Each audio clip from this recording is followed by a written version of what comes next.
Je m'appelle Christophe et je vais vous parler brièvement de la paix, d'après ce que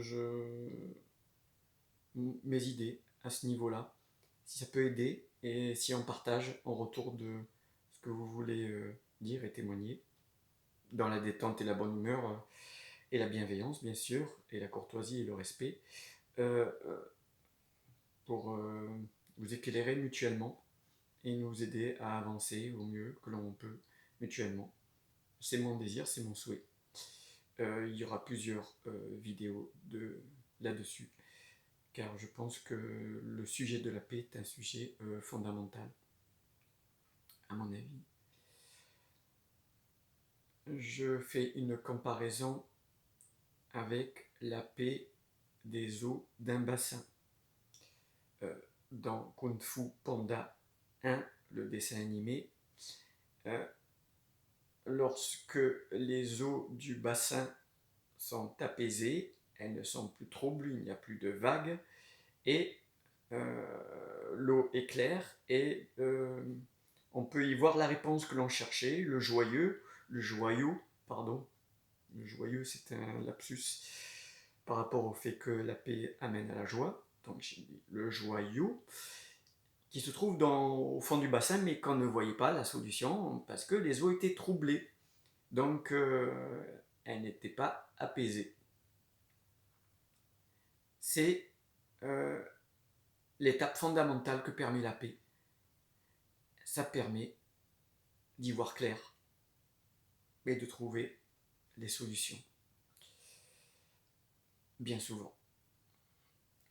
Euh, je fais une distinction entre la paix relative et la paix absolue. Un peu comme Einstein, permettez-moi le parallèle, a fait une distinction entre la relativité restreinte et la relativité absolue.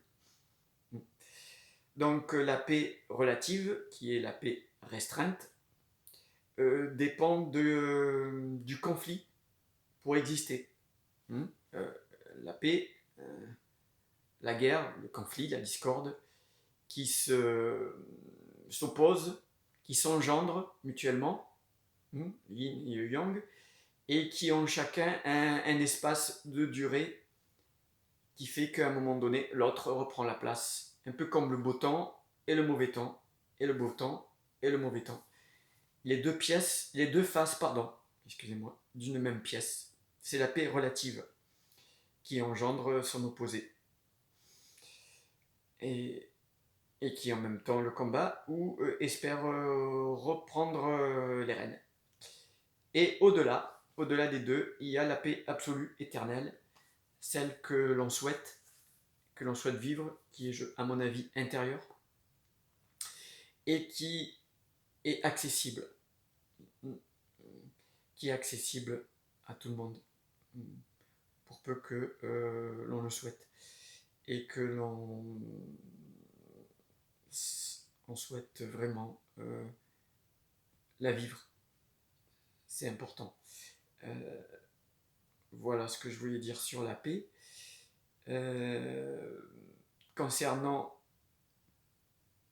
les eaux d'un bassin, donc la paix permet la transparence, la clarté des idées et des solutions. Elle permet aussi l'équilibre, l'harmonie, l'équilibre. Pourquoi? Parce que toujours par le parallèle des eaux d'un bassin, quand les vagues trouvent, vous savez, on dit, l'eau trouve toujours son équilibre, son niveau d'équilibre, son niveau. Et quand l'eau trouve son niveau, c'est vraiment l'équilibre, l'horizontal, l'équilibre du plateau de balance. D'ailleurs, la bulle, elle reste au milieu.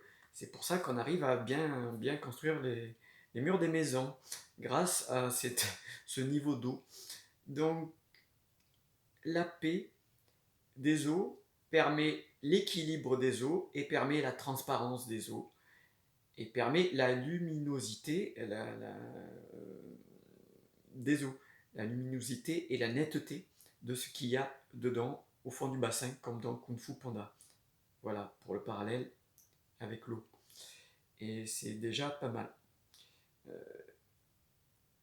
Ayant parlé de ce parallèle avec l'eau, ayant parlé de déjà brièvement de la paix relative et la paix absolue, la paix restreinte et la paix éternelle, un peu comme parce qu'il n'y a pas que notre précaré, il y a aussi l'infini, il y a le ciel étoilé qui va au-delà de notre compréhension. Il n'y a pas que l'imperfection. S'il y a l'imperfection, c'est qu'il y a la perfection. En tout cas, j'y crois. Et si ne pas y croire, eh ben, autant rester dans l'imperfection et puis rester dans l'épuisement des énergies, à aller de la trêve à la discorde. Chacun son but.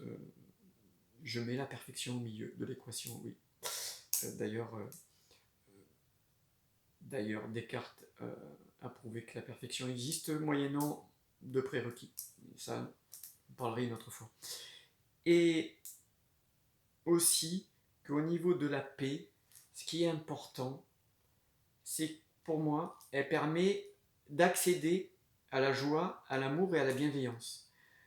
Quand on est triste ou déprimé, avant d'être en joie, avant de pouvoir aller danser la salsa ou la lambada, le bachata, il faut d'abord retrouver un certain apaisement de son état d'être, être rassuré, être réconforté, et ça passe par un apaisement, une tranquillité, avant de pouvoir trouver les énergies cohérentes pour être dans la joie, dans le partage, dans l'amusement, dans le rire et dans la bonne humeur et la gaieté. C'est un passage pour moi obligé.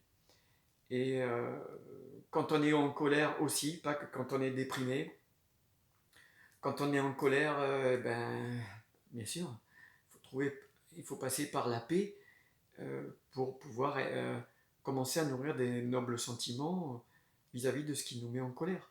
Si on est en colère contre quelqu'un, il faut déjà être en paix, être en tranquillité, être rassuré, en sécurité, pour commencer à nouer des relations plus amicales.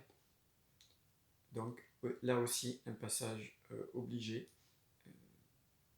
pour aller vers la bienveillance, la fraternité. Voilà, j'ai terminé pour cette vidéo. Je vous remercie de m'avoir écouté jusqu'ici. À bientôt. Au revoir.